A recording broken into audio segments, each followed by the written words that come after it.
Thank you, Reverend. The House will come to order. This morning, the pledge will be given by our very own Representative Van Bever. Will you please join me in the Pledge of Allegiance to the United States flag? I pledge allegiance to the flag of the United States of America and to the republic for which it stands, one nation, under God, indivisible, with liberty and justice for all. Thank you. Mr. Shebel, please call the roll.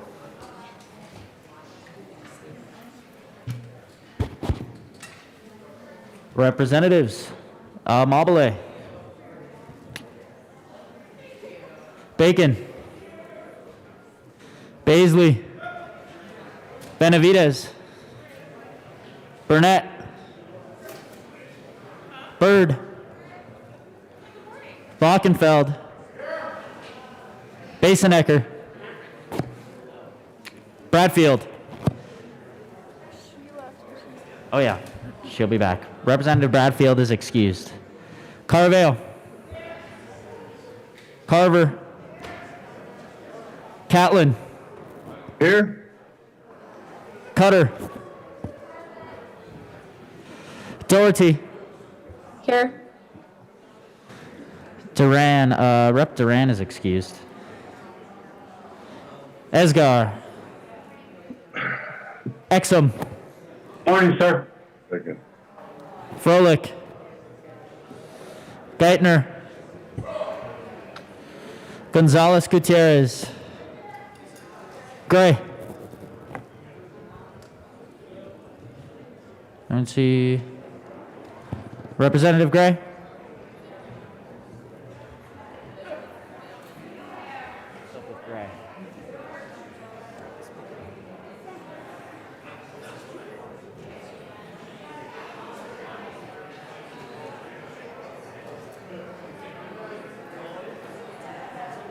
Representative Gray?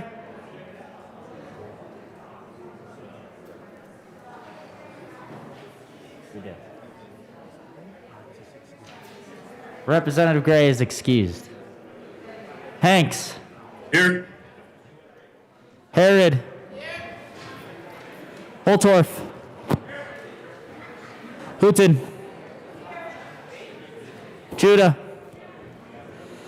Kennedy. Kip. Larson. Lindsay. Wantine. Luck. Lynch. Okay. McCluskey. McCormick. McKean. McLaughlin. Michelson Janae.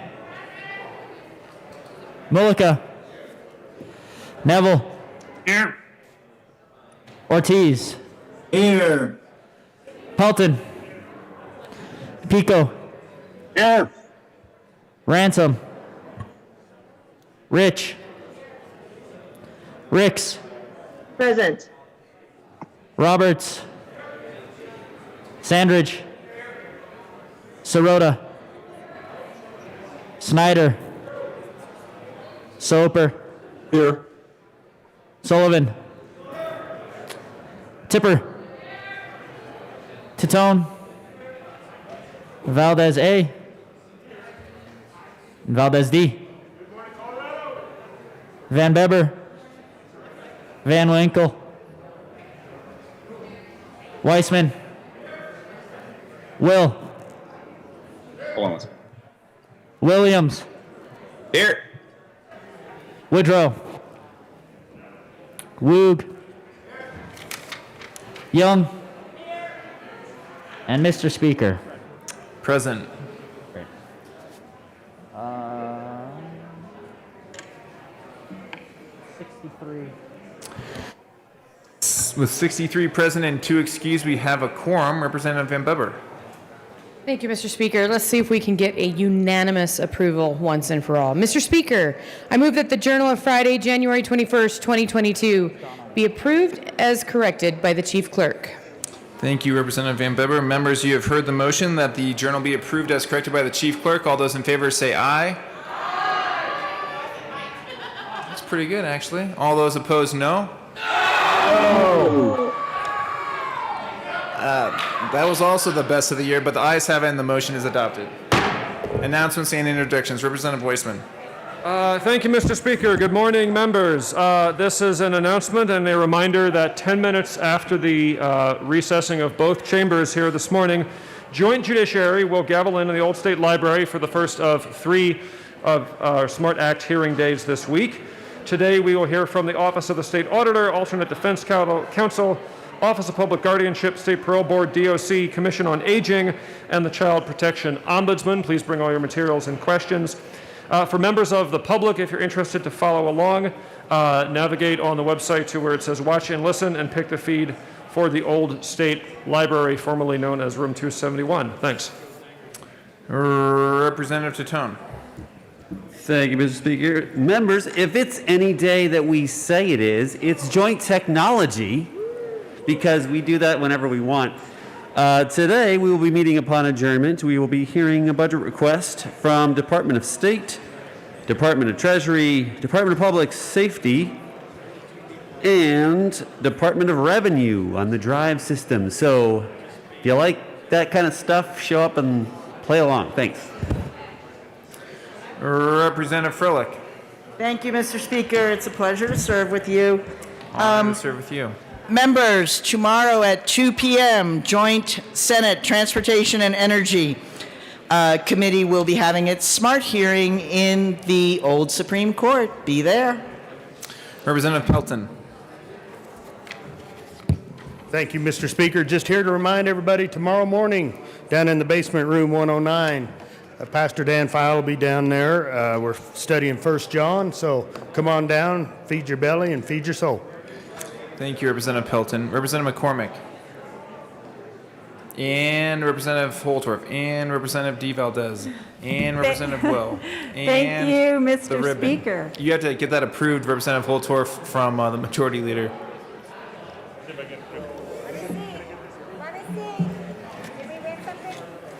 We bought that. Thank you, Mr. Speaker. We have a very important announcement down here at the well. Members, please give your attention to the well. I want to thank each and every one of you that gave $5, $10, $20, or even $100 last week towards the very important junior livestock auction sale that occurred last Friday night at our very own National Western Stock Show. And to report on what all of our contribution purchased for us and who we made extremely happy last Friday night, we have Representative Holtorf and Representative Valdez to report some statistics. So thank you all so much for your contributions to that effort. It made for a very exciting night. Representative Holtorf. Thank you, Mr. Speaker. Representative Valdez and I participated in the National Western Stock Show Junior Livestock Exhibitor Sale Friday night at the National Western Center. And I'm going to let Representative Valdez give the summary, and then I'm going to talk about the animal that we purchased Friday evening. Representative D. Valdez. Thank you, Mr. Speaker. Members, these last 16 days at the National Western Stock Show, I'll tell you what, from thrills to exhibitors to rodeos to people from all over the U.S. and from other countries coming and visiting us here in Denver was a huge economic success, as we must continue to make sure that we represent the state of Colorado. With 95 exhibitors made the sale, $1.3 million were raised. Proceeds go to these exhibitors to help our youth, the next generation of agriculture, but also important for rural Colorado, to make sure that we continue to support from FFA to 4-H to individuals wanting to get into ag, from young farmers and ranchers to the next individuals to support food on our tables. It was a great livestock sale, being there with Representative Holtorf and other colleagues. Thank you so much, and I'll hand it back over to Representative Holtorf. Thank you, Mr. Speaker. And thank you, Representative Valdez, for participating Friday evening at the sale. In the spirit of bipartisanship, we stood together. We supported we supported the sale, and we represented the House chamber for all of you and the contributions. I want to talk about what we did. We purchased jointly, the Senate and House pooled money together, also with some additional supporters and allies.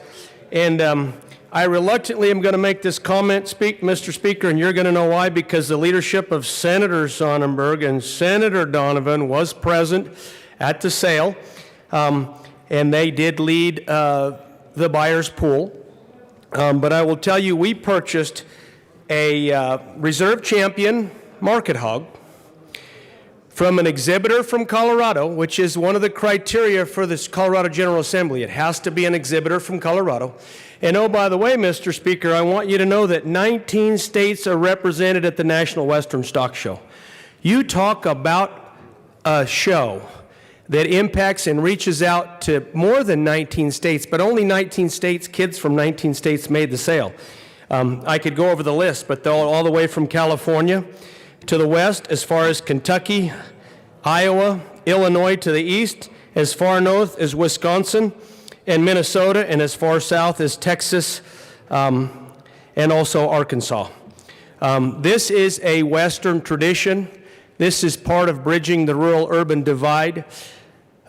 This is part of what makes Colorado and Denver the epicenter of Western heritage and the premier livestock show and sale in the Western United States. I want to thank you, and we also need to know that Kylie Kaiser from Eaton, Colorado, was the exhibitor that we supported, and this is the buyer's ribbon that we got. And so I just want to thank all of you for supporting agriculture and being part of this process. Thank you very much. Thank you, members. And it shouldn't be 19 states, it should be all 50. All right, any other announcements or introductions? Seeing none, that brings us to third reading of bills. Mr. Schiebel, please read the title of the House Bill 1027.